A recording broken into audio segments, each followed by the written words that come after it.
Hare Krishna everyone, welcome to the another series of Jamuna माता जी unalloyed devotion.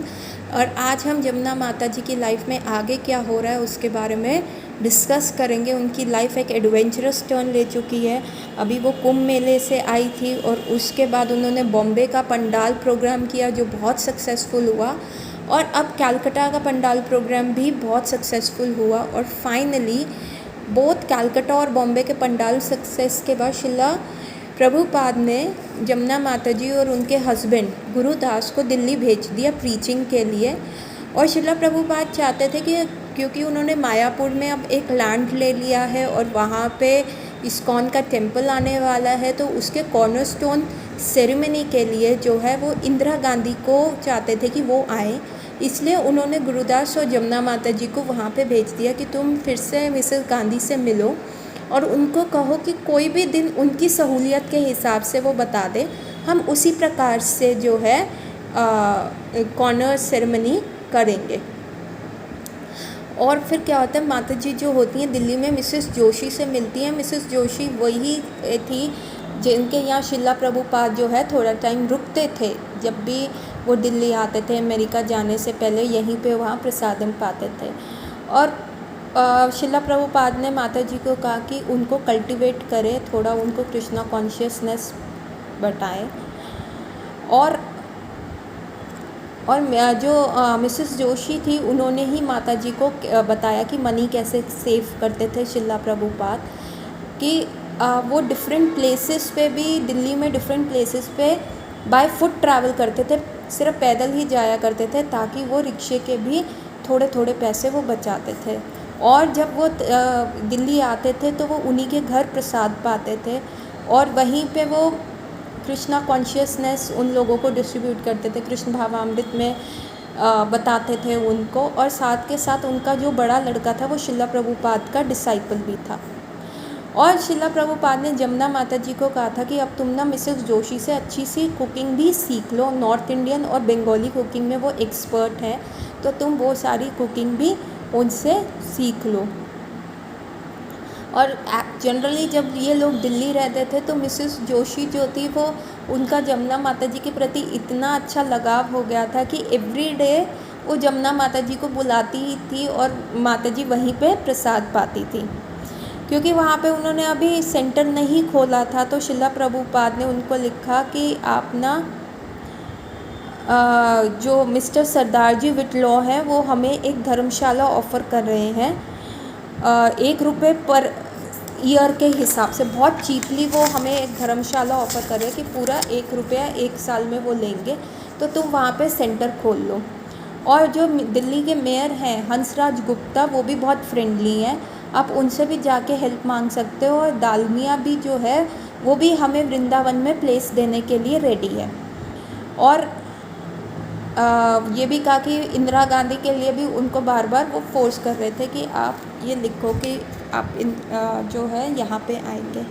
सो जो ये विग्रह जो सामने आपको दिख रहे हैं, ये विग्रह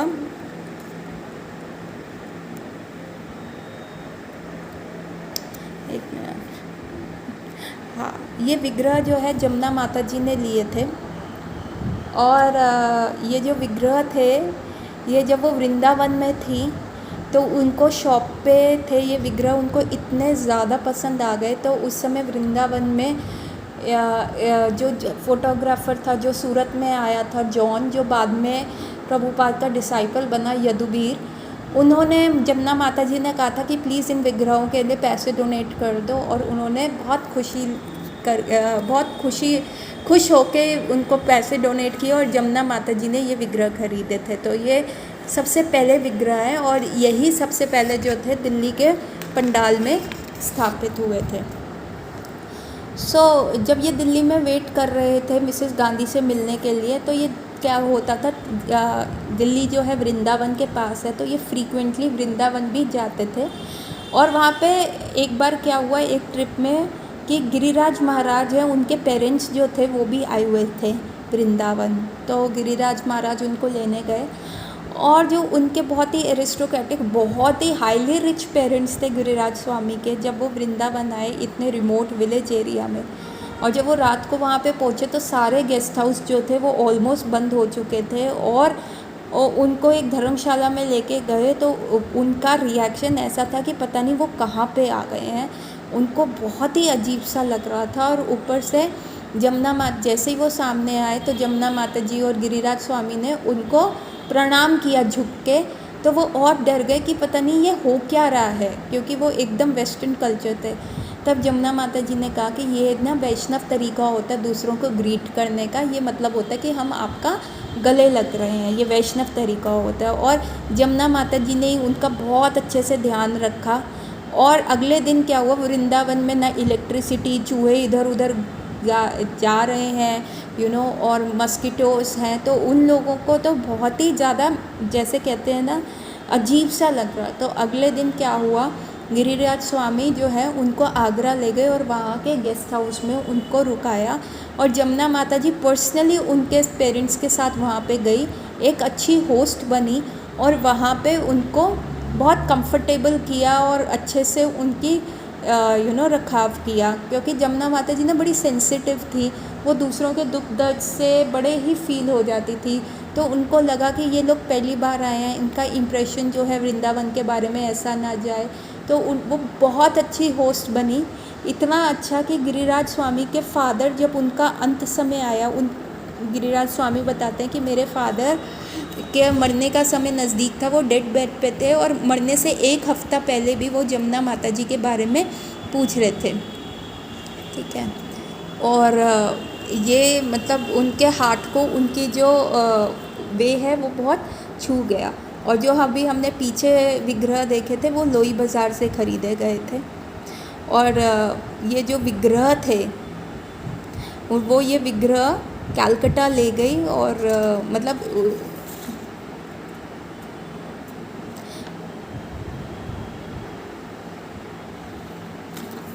ठीक है। और जो ये लोई बाज़ार से ख़रीदे थे। अब जो है माता जी को उनकी डीटी वर्शिप भी अच्छे से आती थी। बेसिकली इन विग्रहों की स्थापना तो दिल्ली के पंडाल में की गई थी फर्स्ट टाइम। अच्छा, यहाँ पे क्या होता है, शिला प्रभुपाद का अगेन माता जी के पास पत्र आता है और शिला प्रभुपाद अगेन माता जी को कहते हैं कि भैया लंदन में जो है राधा कृष्ण के जो राधा लंडनेश्वर है उनकी डीटी सर्विस अच्छे से नहीं हो रही, और मैं चाहता हूँ कि तुम चाहो तो तुम वहाँ पे जा सकती हो वापस, और वहाँ पे फिर से जो वहाँ की सारी चीज़ें हैं थोड़ा मैनेज करो। तो माता जी जो थी उन्होंने लिखा कि आप जैसे कहेंगे शिला प्रभुपाद, क्योंकि माता जी हर सर्विस को एवरीथिंग शी डिड उसको बहुत सीरियसली लेती थी, हर पर्सनल रिलेशनशिप को वो बहुत सीरियसली लेती थी। सो अब ये लोग ना कलकत्ता चले जाते हैं और कलकत्ता में ये राधा गोविंद देव जी की सेवा कर रहे हैं। ये विग्रह भी माता जी अपने साथ ले जाती हैं और अब उनकी रिस्पॉन्सिबिलिटी अभी भी शिला प्रभुपाद का ऐसा फॉर्मल इंस्ट्रक्शन नहीं आता कि इनको लंदन वापस जाना है, परंतु ये अब कलकत्ता चले गए हैं और कलकत्ता में ये राधा गोविंद देव जी की जो है सेवा कर रहे हैं। अब कलकत्ता में भी क्या होता है, जॉन और जीन, जॉन जो फोटोग्राफर हैं और उनकी गर्लफ्रेंड जीन आ जाते हैं कलकत्ता टेम्पल में। और जो जीन थी उनको रूम शेयर करना था जमुना माता जी से, कौशल्या के साथ, चित्रलेखा के साथ और एक दो और माता जी के साथ। तो वो कहती हैं कि मैं जब पहली बार आई तो एक तो वहाँ पे स्पेस नहीं था, इतना कम मतलब बहुत ही कम स्पेस था, हम कैसे रह रहे थे मुझे समझ ही नहीं आ रहा था कि हम कैसे यहाँ पे रहेंगे। और वहाँ पे जो डिवोटीज़ हैं वो कैसे फिर भी इतनी ऑस्टेरिटीज़ हैं, इतनी तपस्या है ना, चीज़ें उनके हिसाब से है, इतनी तपस्या में भी वो भक्ति कर रहे थे। तो ये एक एंथुसियाज़म इनके हृदय में डालने वाली बात थी। तो जब जीन वहाँ पे पहुँची तो जमुना माता जी ने उनको सुबह 2 बजे उठा दिया और कहा कि तुम उठो और हमें जपा करने जाना है। तो उनको लगा कि शी वॉज टेकन अबैक, उनको एकदम शॉकिंग लगा कि 2 बजे उठ के भी कोई कार्य कैसे कर सकता है। और वो स्ट्रगल, वो उठी, उन्होंने बात किया और फिर उनको साड़ी पहनने में बहुत ज़्यादा दिक्कत हो रही थी।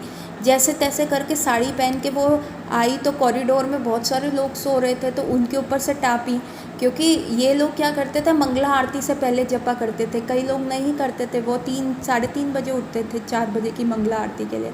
तो वो उन लोगों से टापती टापती मंदिर के अंदर जैसे ही गई तो वहाँ पे माता जी ने उनको रोक लिया और उनको कहा अगर तुम तिलक लगाती तो तुम कितनी और सुंदर लगती, जितनी तुम सुंदर हो उससे भी ज़्यादा तुम सुंदर लगती।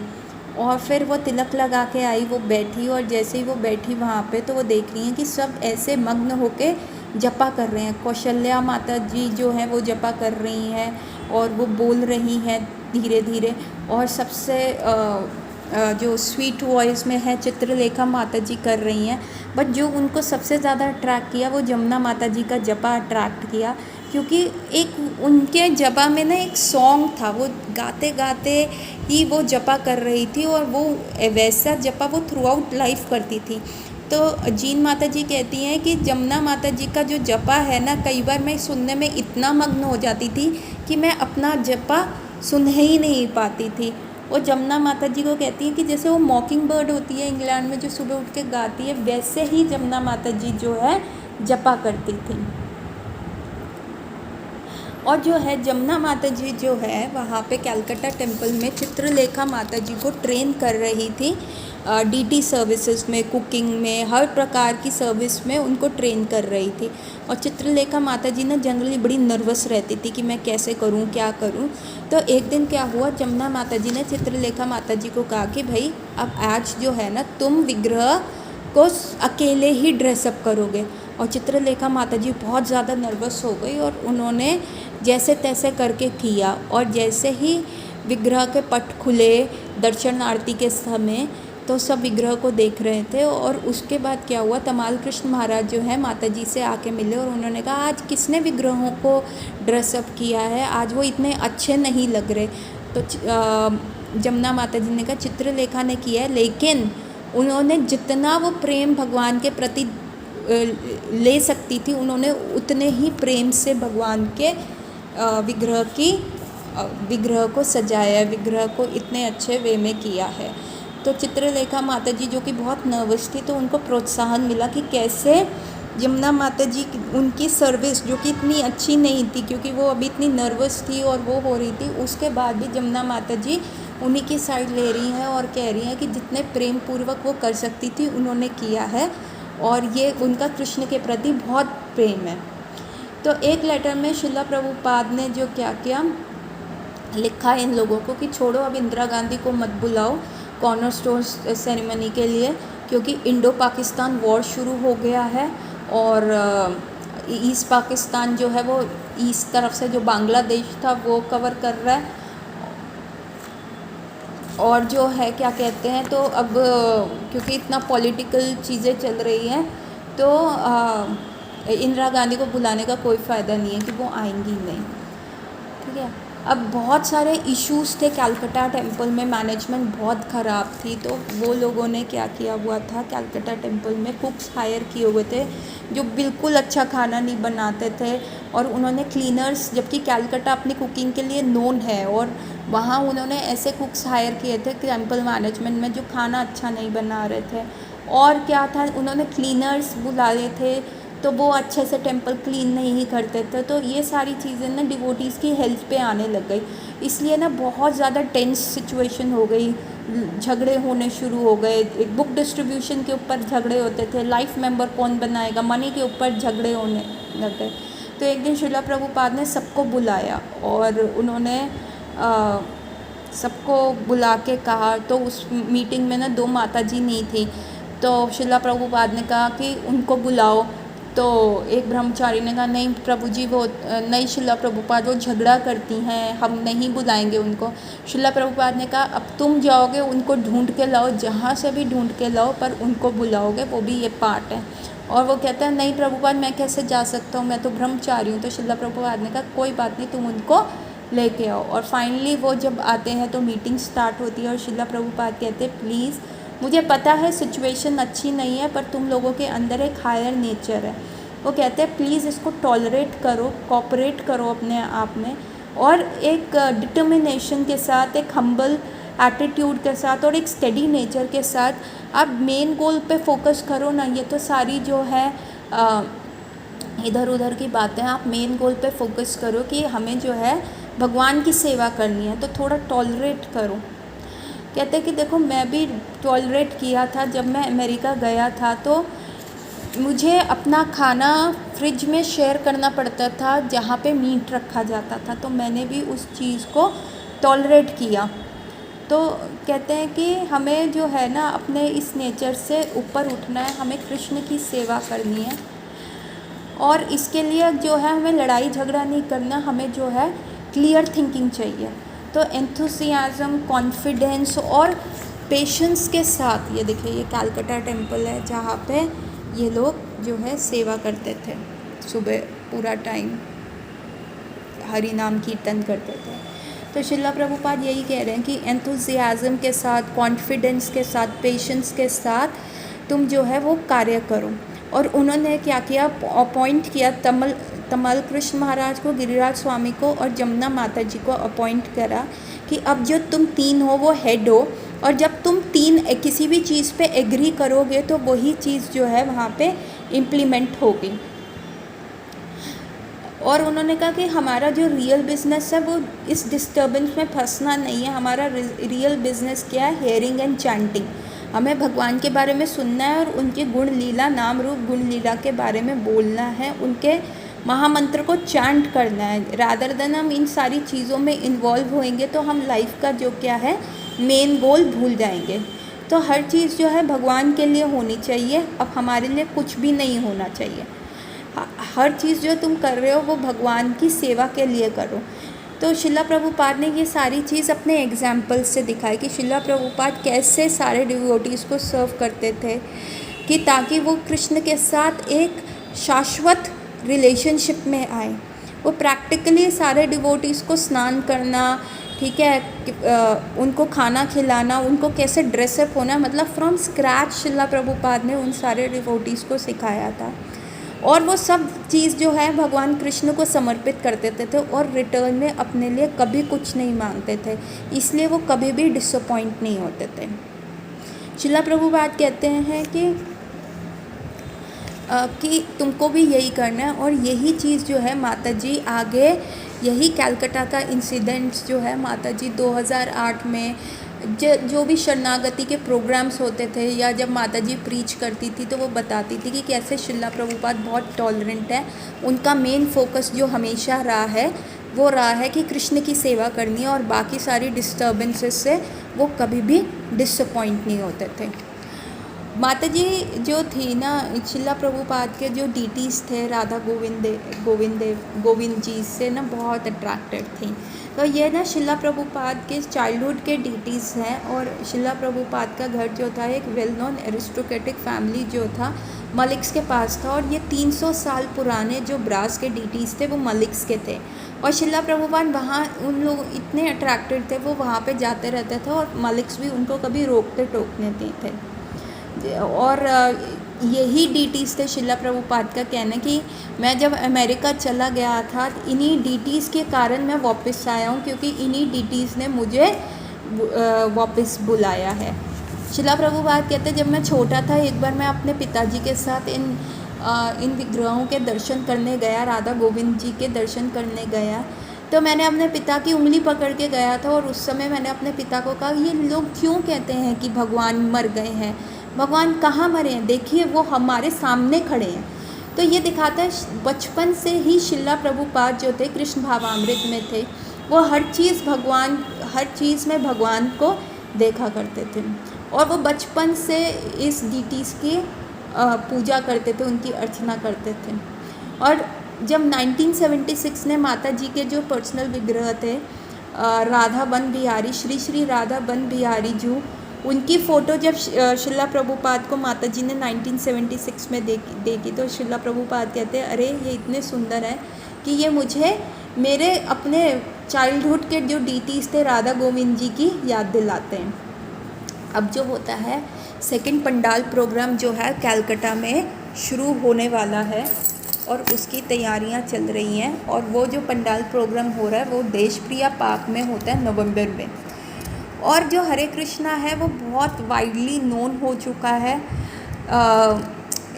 दो कारण की वजह से हरे कृष्णा जो है बहुत लोगों में प्रचारित हो गया था, क्योंकि एक मूवी उस समय आई थी जिसमें हरे कृष्णा को बहुत बैड लाइट में दिखाया गया था कि ये हरे कृष्णा वाले सिर्फ ड्रग्स लेते हैं। और जो उसका सॉन्ग था दम मारो दम, वो भी बहुत लंबे टाइम तक चला था, तो इसलिए हरे कृष्णा मूवमेंट सब लोगों तक फैल गया था। तो इसलिए लोग उसको कुछ शक की नज़र से भी देखने लग गए थे। और शिला प्रभुपाद ने इसको बहुत स्ट्रांगली क्रिटिसाइज़ किया था कि आप ऐसी मूवीज़ को क्यों सब्सिडाइज़ कर रहे हो कि सारे लोग आए, गरीब से गरीब बंदा भी आके देखे, क्योंकि movies were the part like of a cheap entertainment, तो गरीब बंदा भी जाके देख सकता था। सो उन्होंने कहा ऐसा मत करो। तो कलकत्ता में सबसे बड़ा प्रॉब्लम ये था कि हरे कृष्णा नेगेटिव लाइट में था। दूसरा प्रॉब्लम जो था कलकत्ता में था वो था नक्सलवादियों का हमला। जो नक्सलवादी कम्युनिस्ट पार्टी थे उन्होंने शिला प्रभुपाद को ओपनली जो था धमकी दी थी, या तो तुम इंडिया छोड़ दो या तुम्हें मरना पड़ेगा, अगर तुमने ये प्रोग्राम किया तो हम इसमें बहुत ज़्यादा जो है प्रॉब्लम क्रिएट करेंगे। पर शिला प्रभुपाद ने उन लोगों को पंडाल प्रोग्राम में बुलाया, उनका सम्मान किया। और तो और जब उन्होंने गोविंदम आदिम पुरुषम गाया ब्रह्म संहिता से, तो जो टेंशन वहाँ पे फील हो रहा था उस पंडाल प्रोग्राम में, वो एकदम ऐसे पतली हवा में गायब हो गया। और पंडाल प्रोग्राम ही ऐसा था कि सारे मेन जो होते थे, सारे डिवोटी मेन जो होते थे, वो पंडाल में बिज़ी रहते थे। सिर्फ लेडीज़ थी जो वहाँ पे शिला प्रभुपाद को पर्सनली सर्व कर पाती थी। वो उनके लिए कुक कर रही हैं, उनको खाना परोस रही हैं, उनके कपड़े धो रही हैं, क्योंकि सारे जो मेन थे वो तो बिज़ी थे। तो ऐसे ही ये पंडाल प्रोग्राम चला। और क्या हुआ, नवंबर इस कलकत्ता पंडाल प्रोग्राम के बाद ना इन लोगों का दिल्ली में पंडाल प्रोग्राम था, और नवंबर 22 से लेकर दिसंबर 17 तक ये पंडाल होना था 1971 में। पर उस समय क्या हुआ, अखबार में आ गया कि इंडिया जो है वॉर पे चली गई है ईस्ट और वेस्ट पाकिस्तान के साथ, और दिल्ली का जो पंडाल प्रोग्राम था वो उसी समय था जब वॉर शुरू हो गई थी। लेकिन शिला प्रभुपाद जो थे बिल्कुल भी नहीं घबराए। उन्होंने कहा कोई बात नहीं, पंडाल प्रोग्राम वैसे ही होगा जैसे हमने सोचा था, क्योंकि Delhi is the capital of the country, तो वहाँ पे इफेक्ट पड़ना ही था। पर शिला प्रभुपाद बिल्कुल भी नहीं घबराए। और जब वो दिल्ली आए तो बहुत सारे पॉलिटिशियंस जो थे बहुत फेवरेबल थे शिला प्रभुपाद के इस मूवमेंट पे, उनका बहुत अच्छे से स्वागत किया गया। और मेयर हंसराज गुप्ता भी आए। और क्या हुआ, क्योंकि उनके पास इतना फैसिलिटी नहीं था, उनका सेंटर नहीं था दिल्ली में, और शिला प्रभुपाद 50 डिवोटीज़ के साथ भी आ रहे थे, और वेस्ट से भी बहुत सारे डिवोटीज़ आ रहे थे। तो दालमिया जी के क्या किया, ये सब जो है दालमिया जी के गेस्ट हाउस में रुके। और जब शिला प्रभुपाद दिल्ली आए, उनका पालम एयरपोर्ट पे वीआईपी गेस्ट के सम्मान उनका ऑनर किया, उनको गार्डलेंस दिए गए, उनको रिस्पेक्ट ऑफ़र करे। परंतु इसके बीच भी शिला प्रभुपाद बिल्कुल, जिसको कहते हैं ना, जैसे थे वैसे रहे। वो इतने हम्बल थे, उनको ये चीज़ें आपका जो भी ऑनर है या डिसऑनर है उसका उनके ऊपर कोई असर नहीं पड़ रहा था। उनका कहना यही था कि मैं ये सारी चीज़ें जो है अपने गुरु महाराज के बिहाफ पे एक्सेप्ट कर रहा हूँ, ये जो भी कर रहे हैं ये मेरे गुरु महाराज कर रहे हैं, मैं सिर्फ इन चीज़ों को अपने गुरु महाराज के बिहाफ पे सिर्फ एक्सेप्ट कर रहा हूँ, जबकि ये सारा जो हार्ड वर्क है उनका। तो माता जी वंडर करती हैं, सोचती हैं कि कैसे शिला प्रभुपाद जब दिल्ली में थे वो स्ट्रगल कर रहे थे, कभी रास्ते में बेहोश हो रहे थे, और कैसे उन्होंने श्रीमद् भागवतम को प्रिंट करना, कभी वृंदावन से दिल्ली आना, दिल्ली से वृंदावन जाना, लोगों से डोनेशन मांगना, तब लोग उनको जानते नहीं थे, वो स्ट्रगल कर रहे थे, और आज वो इतने प्रसिद्ध व्यक्ति बन गए हैं। तो वो उस समय भी समतल थे, और आज भी उनमें कोई ईगो घमंड नहीं है, आज भी वो बिल्कुल हम्बल है। और यही चीज़ जो थी शिला प्रभुपाद की, सब लोग अप्रिशिएट करते थे, क्योंकि शिला प्रभुपाद ने इंडिया की जो स्पिरिचुअल हेरिटेज है उसको वेस्ट में लेके गए। इवन इंदिरा गांधी भी इस चीज़ के लिए शिला प्रभुपाद की तारीफ़ करती थी। सो एक बार क्या हो रहा था, जब शिला प्रभुपाद यहाँ पे आते हैं दिल्ली में, तो इनका ना इंटरव्यू हो रहा होता है एयरपोर्ट पे। तो एक रिपोर्टर उनसे सवाल पूछ रहा होता है, और तभी क्या होता है, क्योंकि इंडो पाकिस्तान वॉर चल रहा होता है, तो सायरन बजने शुरू होते हैं, तो सारी जगह जो आता है ब्लैकआउट कर दिया जाता है, और क्योंकि वहाँ पे सब जगह ब्लैकआउट हो जाता है तो वो रिपोर्टर इतना घबरा जाता है और वो कहता है देखिए हम कितनी अगली सिचुएशन में हैं, हम कितनी गंदी परिस्थिति में हैं और हम कितने प्रॉब्लम में हैं। तो शिला प्रभुपाद कहते क्यों, हम हमेशा ही अगली सिचुएशन में हैं। ये जो भौतिक संसार है इसमें पद पद पे खतरा है। चलो आप सोचो कि ये वॉर नहीं होती, आप अपनी सड़क पे चल रहे होते, नॉर्मल जा रहे थे, तो क्या विश्वास से कह सकते हैं कि आप घर पहुंच जाओगे। ये तो ब्लैकआउट है तो हमें इस सिचुएशन का थोड़ा सा अंदेशा हो रहा है, लेकिन हकीकत में जो है हम हर स्टेप पे अगली रियलिटी या हर स्टेप के ऊपर यहाँ पे खतरा है इस जीवन में। तो शिला प्रभुपाद कहते हैं पदम पदम यद विपदम, हर स्टेप पे जो है खतरा है। वो उस रिपोर्टर को ऐसी बात बोलते हैं कि देखिए कितनी बड़ी बात है। वो कह रहे हैं कि सिर्फ ये इंडो पाकिस्तान वॉर ही नहीं है, और भी आपको लगे कि वॉर ना हो तो आपको मृत्यु नहीं आएगी, आप सड़क पे चल रहे हैं, आप घर पहुंच पाएंगे। तो शिला प्रभुपाद हमेशा कृष्ण भावामृत में रहते थे, उनको पता था उनका रियल आइडेंटिटी क्या है। और जो फर्स्ट पंडाल होता है दिल्ली का वो LIC ग्राउंड होता है कनॉट प्लेस के पास, जो कि 10 दिन तक पंडाल प्रोग्राम चलता है। शिला प्रभुपाद को जो है हंसराज गुप्ता जो मेयर थे दिल्ली के वो इंट्रोड्यूस करते हैं, और जब शिला प्रभुपाद वहाँ पे आते हैं तो हज़ारों की संख्या में लोग उनके पैर छूने आते हैं, उनकी ब्लेसिंग्स लेने आते हैं, और वो उनको फिर वो व्यास आसन पे बैठते हैं। और वो मेयर होते हैं वो बताते हैं कि कैसे 60 के दशक में शिला प्रभुपाद उनके पास आते थे, डोनेशन मांगते थे कि मुझे श्रीमद् भागवतम को प्रिंट करना है, और तब भी मैं शिला प्रभुपाद की सिंसियरिटी से और उनका वो किस प्रकार से हमेशा भगवान के बारे में सोचते रहते हैं इतना इम्प्रेस हुआ कि मैंने उनकी सहायता करी।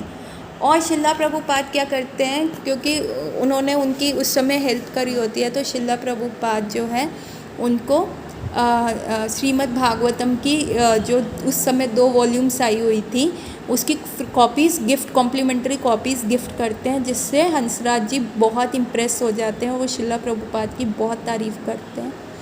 वो कहते हैं इन्होंने बहुत ज़्यादा काम किया है इंडिया में और सारे संसार में। तो वो कहते हैं this is religion simply surrender to Krishna. Srila Prabhupada के बताते हैं कि ये मैंने क्या कार्य किया, ये रिलीजन है, ये धर्म है हमारा कि हमें भगवान को शरणागति लेनी है, हमें भगवान को सरेंडर करना है। कहीं पे भी बैठिए बस भगवान के नाम का हमें जप करना है, हमें क्या हो बनना है, कृष्णाइट बनना है। हमें भगवान से इतना समर्प्य हो कि भगवान कि हमें लोग कृष्णाइट के गए कि ये कृष्ण के हैं। तो जो पंडाल प्रोग्राम था उसका एक बहुत बड़ा स्टेज था, और बीच में क्या थे, राधा कृष्ण के बहुत सुंदर डीटीज जो थे वो स्थापित किए हुए थे, और इनका नाम था राधा गोकुलानंदा। और वहीं पे क्या होता था, वहीं पे मॉर्निंग प्रोग्राम होता था। मॉर्निंग में अटेंडेंस कम होती थी, पर इवनिंग में तो 10,000 लोग जो आते थे शिला प्रभुपाद को सुनने आते थे। शिला प्रभुपाद जो मॉर्निंग प्रोग्राम होता था राधा माधव गाते थे, 45 मिनट जो होते थे डिस्कोर्स देते थे भगवद गीता या श्रीमद् भागवतम पे। और फिर क्या होता था, सारे डिवोटीज जो है हलवा और पूड़ी डिस्ट्रीब्यूट करते थे, और फाइनली वहाँ पे क्या होता था, कीर्तन होता था। लोग कीर्तन सुनने आते थे। इस्कॉन का कीर्तन तो सबसे ज़्यादा फेमस है, और ये उसी समय से ये लाइनें चल रही हैं। शिला प्रभुपाद को अच्छा लगता था कि जब जमुना माता जी जो है कीर्तन लीड करती थी, और इतना ज़्यादा वो कीर्तन अच्छा हो जाता था कि इवन सारे जो ऑडियंस थे ना वो भी बहुत एंथुजियास्टिकली माता जी को ज्वाइन करते थे। ठीक है, बट माता जी भी जो थी, जैसे शिला प्रभुपाद में क्वालिटी थी कि वो कि उनका कोई अपमान करे या उनकी कोई प्रेज़ करे वो एकदम सम रहते थे, उसी प्रकार माता जी भी कीर्तन सिर्फ इसलिए करती थी क्योंकि शिला प्रभुपाद कर जाते थे और सब उनकी तारीफ़ करते थे, तो माता जी हमेशा बैक स्टेप ले लेती थी। वो इतना अटैच नहीं थी, वो सिर्फ कीर्तन इसलिए करती थी क्योंकि शिला प्रभुपाद की आज्ञा को वो पीछे नहीं कर सकती। तो जो वहाँ पे बहुत सारे डिवोटीज़ मेन थे वो भी कीर्तन को लीड करना चाहते थे। तो माता जी को एक बार ये पता चल गया, तो माता जी ने पीछे हट गई कि नहीं ठीक है, चलो इन लोगों को भी मौका मिलना चाहिए, मैं ही क्यों आगे हूँ। तो शिला प्रभुपाद ये बात समझ गए। तो अगले दिन क्या हुआ शिला प्रभुपाद ने जब अपना लेक्चर ख़त्म किया तो उन्होंने माता जी की तरफ माइक किया, तो माता जी ने ना गले पे हाथ रखते हुए कहा कि उनका गला ख़राब है और वो आज कीर्तन नहीं लीड कर पाएंगी। तो शिला प्रभुपाद ने इग्नोर करके फिर माइक उनकी तरफ दिया और कहा करो ना कीर्तन, नॉड करते हुए कहा शुरू करो शुरू करो।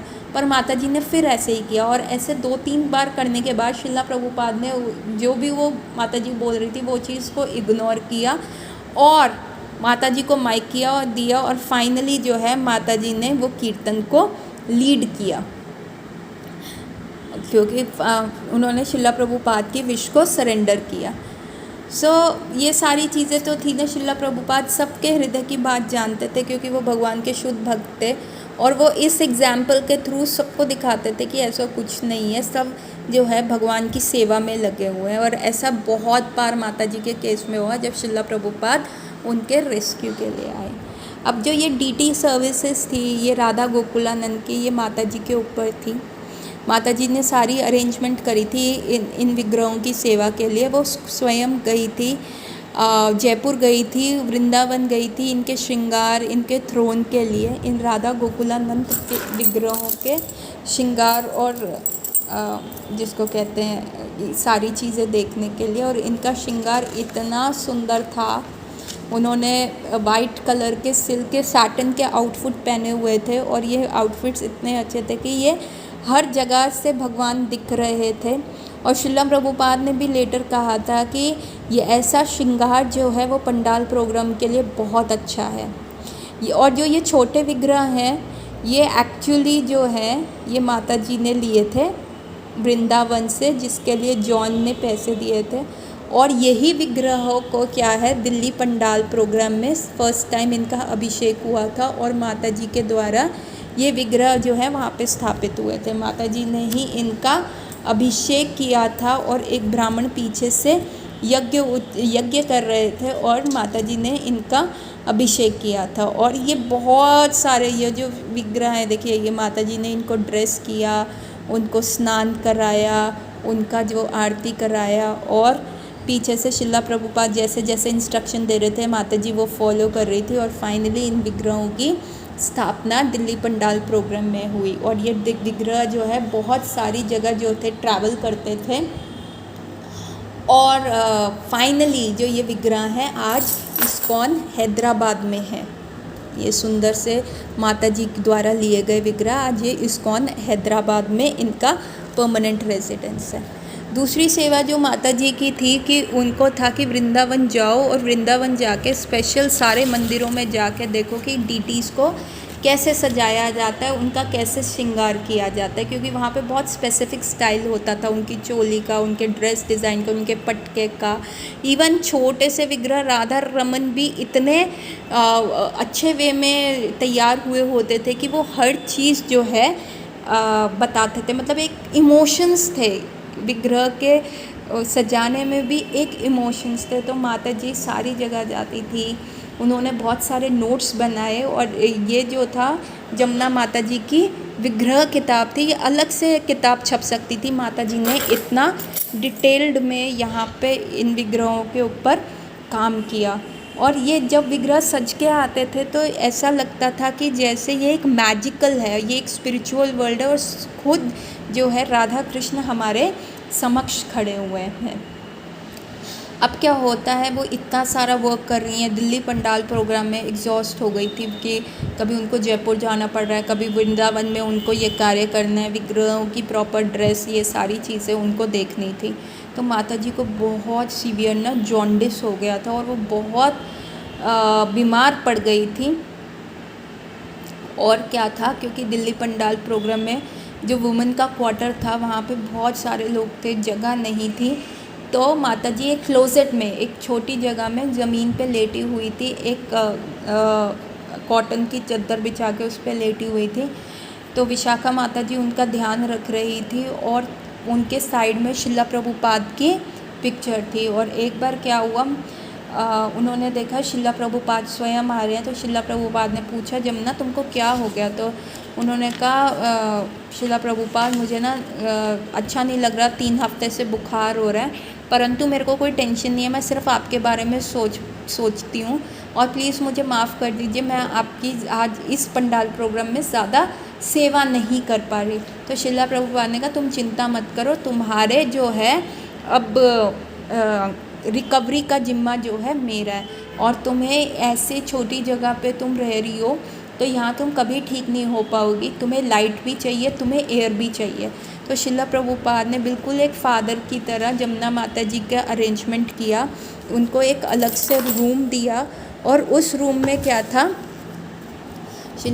उस रूम में एक बड़ी सी खिड़की थी, बाहर नीम के पेड़ थे, हवा आती थी, और उनको एक स्पेशल हॉस्पिटल से उनके लिए, जो हॉस्पिटल्स में बेड्स होते हैं पेशेंट के लिए, वो बुलाया, आयुर्वेदिक डॉक्टर्स को बुलाया, उनको डाइट देना था, उनको पेठा खाना था और गन्ने का जूस पीना था। वो पेठा जो था वो बड़ा कड़वा लगता था माता जी को, और गन्ने का जूस भी जॉन्डिस में बहुत कड़वा लगता है। तो शिला प्रभुपाद सामने खड़े होकर देखते थे कि माता जी वो पेठा खा रही हैं कि नहीं, और जब वो मुंह बनाती थी तो शिला प्रभुपाद हंसते थे कि ये देखो ये कैसे कर रही है। तो पूरी जो रिकवरी की जो जिम्मेदारी जो थी शिला प्रभुपाद ने माता जी की ली, और माता जी को ये इंसिडेंट इतना टच कर गया, उनको शिला प्रभुपाद की काइंडनेस इतनी टच कर गई कि वो इस चीज़ को हमेशा याद रखा। जबकि शिला प्रभुपाद उस समय इतने बिजी थे, पंडाल प्रोग्राम चल रहा था, डिवोटीज आते थे, 10,000 लोग उनको सुनने आते थे, उनको अपने कृष्णा कॉन्शियसनेस सोसाइटी पे काम करना था, लेकिन उसके बावजूद उन्होंने माता जी की रिकवरी का पर्सनल जिम्मा लिया।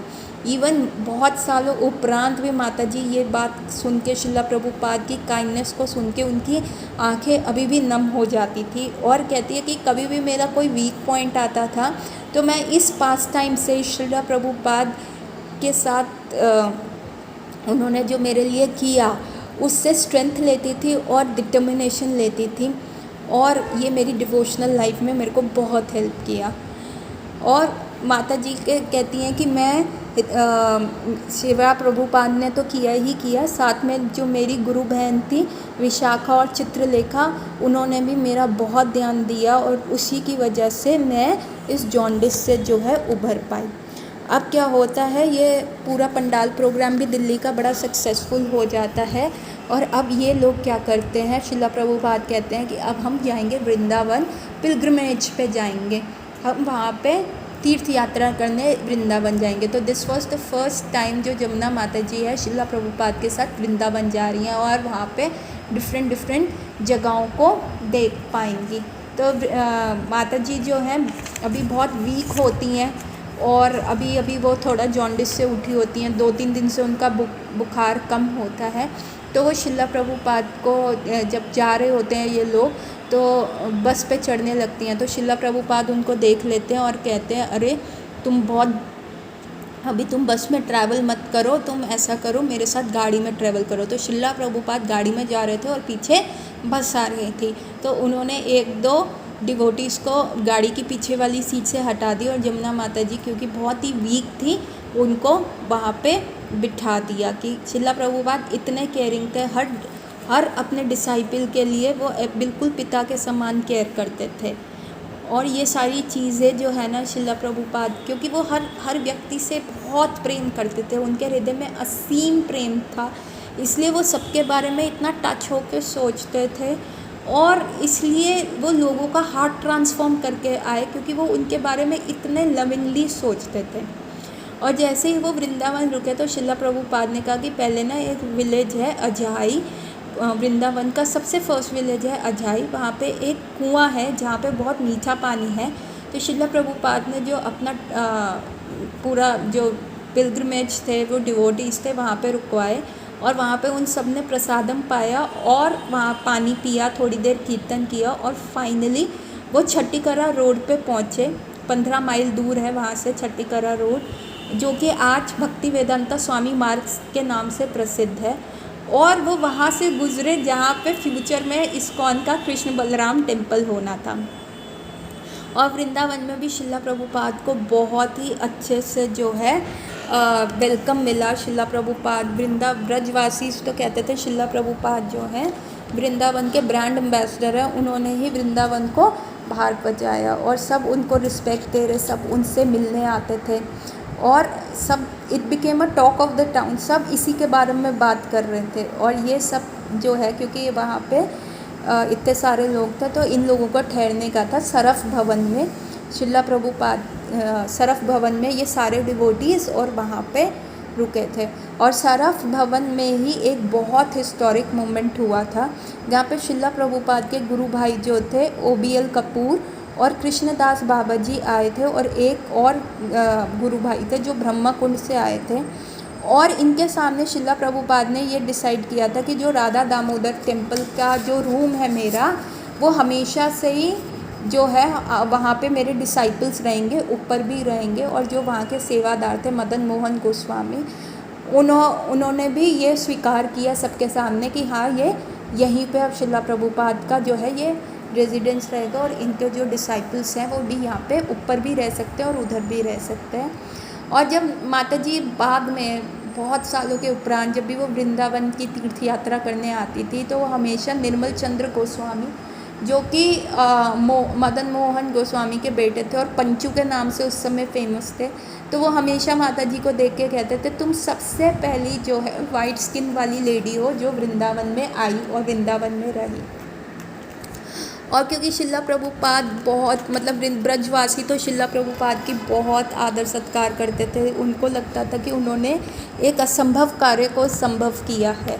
और वो सब इतने भाव विभोर थे कि जब वो देखते थे कि ये अमेरिकन और वेस्टर्न डिसाइपल जो हैं, ये साधु हैं जो भगवान के नाम का जाप कर रहे हैं, तो वो उनको सर्व करने के लिए भी आगे बढ़ बढ़ के आते थे, उनकी सेवा करने के लिए आते थे। और उनको वृंदावन में रहने की जगह देते थे, खाने के लिए देते थे। सो एक जिसको कहते हैं फर्स्ट टाइम वृंदावन ये चीज़ देख रहा था कि कैसे चैतन्य महाप्रभु का संकीर्तन मूवमेंट चल रहा है। तो शिला प्रभुपाद ना अपने सारे डिसाइपल्स की हेल्थ के बारे में बड़े कंसर्न रहते थे, और वो क्या करते थे, सब डिसाइपल्स को ना एक टास्क दे दिया करते थे उनकी क्षमता के अनुसार, और वो कहते थे अब तुम जो है मुझे नेक्स्ट डे बताना कि इसका क्या करना है। और वो सब नेक्स्ट डे आके शिला प्रभुपाद को बताते थे, और उसी प्रकार से शिला प्रभुपाद ने उनके अंदर जो है एक वैष्णव ड्रेस से भी उनको वैष्णव बनाया, मन और कर्म से भी उनको वैष्णव बनाया। ठीक है, ये सारी चीज़ें वहाँ पे हो रही थी। और फिर क्या होता है, एक माता जी होती हैं पलिका माता जी, वो ना बहुत बीमार पड़ जाती हैं। अब क्या है, यमुना माता जी और चित्रलेखा माता जी की ड्यूटी लग जाती है उनको उनकी सेवा करने के लिए। और ये लोग जब ये लोग शिला प्रभुपाद के जो पिलग्रिमेज तीर्थ यात्रा ओवर हो गई होती है, तो भी पालिका माता जी जो होती हैं वो इतनी जिसको कहते हैं अभी हेल्थ में गेन नहीं किया होता, तो शिला प्रभुपाद क्या कहते हैं, जमुना माता जी और चित्रलेखा माता जी को वहाँ पे छोड़ जाते हैं कि तुम इनका ध्यान रखो। और इन लोगों का 1 महीने का एक्सटेंडेड टूर रहता है वृंदावन में, एक्सटेंडेड स्टे रहता है वृंदावन में, और इनका ये एक बहुत वंडरफुल एक्सपीरियंस रहा था। ये मदन मोहन टेम्पल जाती थी, वहाँ पे कुएं में से पानी पीती थी, राधा दामोदर की आरती कभी अटेंड करती थी, कभी रूप गोस्वामी की समाधि में जाती थी। सो एवरीथिंग जो था ना बहुत ही जिसको कहते हैं, सुबह मॉर्निंग प्रोग्राम करते थे, चैंटिंग करते थे, रीडिंग करते थे। और उस समय इंडो पाकिस्तान वॉर चल रहा था, इंडिया पाकिस्तान का वॉर चल रहा था, तो सायरन बजता था। तो एक ऐसा ही हुआ था कि पाकिस्तानी जो एनिमीज़ थे उनको आगरा में बॉम्ब गिराना था, लेकिन क्योंकि अंधेरा हो गया था तो वो बॉम्ब गलत जगह गिरा दिया उन्होंने, एक एग्रीकल्चर लैंड पे गिरा दिया। तो अब वृंदावन में तो भगवान का पूरा हेरिटेज है, वहाँ पे मंदिर है, तो वो बिल्कुल ही इस चीज़ को फॉलो करते थे कि कंप्लीट ब्लैकआउट कर लो, क्योंकि वृंदावन में बम नहीं गिरना चाहिए, भगवान के मंदिर डिस्ट्रॉय नहीं होते थे। तो फिर भी ये लोग क्या करते थे, काला कंबल जो होता था ये दीवारों पे टांग देते थे, खिड़कियों पे टांग देते थे, और कैंडल्स जला के श्रीमद् भागवतम पढ़ते थे। तो इन लोगों का बहुत ही अच्छा वो एक्सटेंडेड स्टे गया वृंदावन में। और शिला प्रभुपाद कहते ही हैं कि ये कलयुगी लक्षण है कि वॉर्स बढ़ेंगी ही बढ़ेंगी। और वृंदावन में क्या था, इन लोगों का क्या रियलाइजेशन आया, इनके वृंदावन में जो है सब लोग जो है भगवान के नाम का कीर्तन कर रहे हैं, राधा राधा ज़्यादा बोलते हैं, कृष्ण का नाम जो है कम लेते हैं। तो और जब ड्यूरिंग द टाइम जब माता जी बहुत बीमार थी, पलिका माता जी बहुत बीमार थी, तो प्रभुपाद ने कहा था कि पलिका माता जी को ना चरणामृत पिलाओ, और वो चरणामृत पी पी के पलिका माता जी धीरे धीरे रिकवर कर ली। और जब शिला प्रभुपाद भी उस समय वृंदावन रह रहे थे, तो उन्होंने डिवोटीज़ को जो है अपने सारे डिसाइपल्स को गोवर्धन की परिक्रमा के लिए लेके गए थे, राधा कुंड, ब्रह्म घाट, वहाँ सब जगह लेके गए थे। पर यमुना माता जी वहाँ नहीं जा पाई क्योंकि वो पलिका माता जी का केयर कर रही थी। और एक समय ऐसा हुआ कि शिला प्रभुपाद को लगा कि नहीं, इस कृष्णा कॉन्शियसनेस मूवमेंट को और मुझे स्प्रेड करना है, तो मुझे बहुत सारे सन्यासियों की ज़रूरत है, ठीक है। तो प्रभुपाद ने सबसे पूछना शुरू किया कि आप तुम सन्यास ले लो। तो उन्होंने जमुना माता जी से भी पूछा कि यदि मैं तुम्हारे पति गुरुदास को सन्यास दे दूं तो क्या तुम्हें कोई प्रॉब्लम है। तो माता जी ने कहा प्रभुपाद मुझे कोई प्रॉब्लम नहीं है, आपकी जैसे इच्छा है। तो माता जी इतनी सरेंडर थी, परंतु गुरुदास प्रभु थे वो थोड़े से घबरा गए और वो डिस्टर्ब हो गए और उन्होंने रिफ्यूज़ कर लिया। इवन उस समय तमाल कृष्ण महाराज जो कि गृहस्था थे, उन्होंने मान गए कि वो सन्यास लेने लग गए। और जब उनका सन्यास दीक्षा हो रही थी तो शिला प्रभुपाद ने फिर गुरुदास से पूछा, पर उन्होंने फिर से रिफ्यूज़ कर दिया। उसी समय क्या होता है, जब ये लोग वृंदावन में थे तब शिला प्रभुपाद भी वहाँ पे थे अभी। तो शिला प्रभुपाद का एक समय मन होता है कि वो क्या करेंगे, राधा दामोदर टेम्पल में जहाँ वो पहले रहते थे वहाँ पे एक दिन बिताएंगे। तो वो बहुत सारे अपने जो है मेन डिसाइपल्स को ले गए वहाँ राधा दामोदर टेम्पल में कि मैं वहाँ 24 घंटे बिताऊँगा। और जब वो राधा दामोदर टेम्पल में गए तो माता जी बड़ी एक्साइटेड थी शिला प्रभुपाद, क्योंकि उन्होंने पहले ही राधा दामोदर टेम्पल को क्लीन किया था। और वहाँ पे शिला प्रभुपाद की प्रेजेंस को देखने के लिए ना माता जी बहुत ही ज़्यादा एक्साइटेड थी कि मेरे को शिला प्रभुपाद को उस रूम में देखना है राधा दामोदर टेम्पल के। तो नेक्स्ट मॉर्निंग क्या करती हैं माता जी, सुबह बहुत जल्दी उठ जाती हैं, 1:30 बजे 2 बजे उठ जाती हैं, अपना स्नान करती हैं और क्या करती हैं, पैदल ही निकल पड़ती हैं सरव भवन से राधा दामोदर टेम्पल की तरफ, चैंट करते हुए, अपना जप करते हुए। और जब वो राधा दामोदर मंदिर जाते हैं, गेट भिड़ा होता है, तो वो धीरे धीरे गेट को खोलती हैं, तो वो आवाज़ आ रही होती है और देखती हैं कि शिला प्रभुपाद का रूम बंद है परंतु लाइट जल रही है। तो वहीं पे वो चुप करके बैठ जाती हैं और मन मन में जपा करना शुरू करती हैं। लेकिन तभी देखती हैं 2-3 मिनट में ही शिला प्रभुपाद के अंदर का रूम के दरवाज़ा खुलता है और शिला प्रभुपाद बिना देखे ही कहते हैं जमुना अंदर आओ। और जब जमुना माता जी बड़ी सरप्राइज़ हो जाती हैं कि उनको पता कैसे चला। और फिर वो शिला प्रभुपाद कहते तुम यहाँ पे कैसे आए। तो जमुना माता जी कहती मैं सरव भवन से पैदल यहाँ पे आई। तो शिला प्रभुपाद उनको डांटते हैं, तुम्हें पता है वृंदावन में इतने सारे डकैत हैं, चोर हैं, अगर तुम्हारे पास सिर्फ कॉपर का भी लोटा होएगा तो वो तुम्हारी गर्दन काट देंगे उसके लिए। तो जमुना माता जी कहती हैं मुझे पता नहीं था। तो शिला प्रभुपाद कहते हैं आगे से ध्यान रखना। और फिर शिला प्रभुपाद उनको रूम के बाहर बैठने को दे देते हैं और कहते हैं तुम अपना जपा कर सकते हो। तो शिला प्रभुपाद बहुत प्लीज़ भी होते हैं कि देखिए कैसे उनके डिसाइपल्स का अट्रैक्शन उनके लिए तरफ है। वो बिना डरे हर चीज़ को ओवरकम करते हुए उनसे मिलने चाहते हैं, उनसे सेपरेशन नहीं कर पाते, पर स्टिल शिला प्रभुपाद उनकी सेफ्टी के लिए भी बहुत कंसर्न थे। तो उसके उपरांत क्या होता है कि शिला प्रभुपाद ये इंस्ट्रक्शन देते हैं कि ये जो राधा दामोदर का टेम्पल के रूम्स है ये मेरा एटर्नल शाश्वत रहने का स्थान यही है, ये मेरा शाश्वत घर है। तो कृपया कर इन रूम्स को हमेशा क्लीन रखना और इनको मेंटेन करके रखना। और जो ये राधा दामोदर टेम्पल है ये जो है स्पिरिचुअल सेंटर है, पूरे ब्रह्मांड का ये स्पिरिचुअल सेंटर है, यहीं से सारी स्पिरिचुअलिटी निकलती है। क्योंकि यहाँ पे रूप गोस्वामी की, बहुत सारे गोस्वामीज़ की, जो भी गौड़ियास कहते हैं, उन सब की यहाँ पे समाधि है। और शिला प्रभुपाद का जो ये वृंदावन का जो पिलग्रिमेज था, वृंदावन में जो उन्होंने तीर्थ किया, ये गौड़ीय वैष्णव में एक हिस्ट्री बन गया। क्योंकि ये ऐसा था कि चैतन्य महाप्रभु की जो प्रोफेसी थी, चैतन्य महाप्रभु ने जो भविष्यवाणी की थी कि मेरा नाम हर जगह फैलेगा, ये उसको दर्शाता हुआ था जब वाइट स्किन के डिसाइपल्स शिला प्रभुपाद के उन्होंने सड़कों पे हरि नाम किया।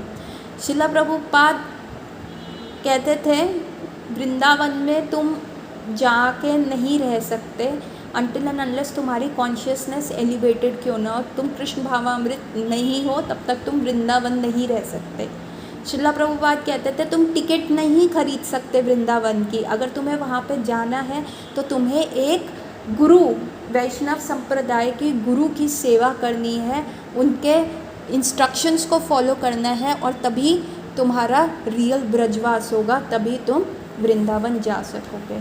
तो कितना अच्छा आज का प्रोग्राम रहा, आज का डेली पंडाल हुआ, कैसे श्रीला प्रभुपाद के इतने डिफरेंट कलर्स की किस प्रकार से वो अपने डिसाइपल्स के लिए फ़ील करते हैं, अपने डिसाइपल्स के लिए हर कार्य करते हैं। उनकी बीमारी में इतने बिज़ी होते हुए भी उन्होंने उनके हार्ट को टच किया, उनसे वो इतना अथाह प्रेम करते हैं, अपने लिए कुछ भी नहीं मांग रहे और इसलिए उन्होंने उन लोगों को चेंज कर पाए।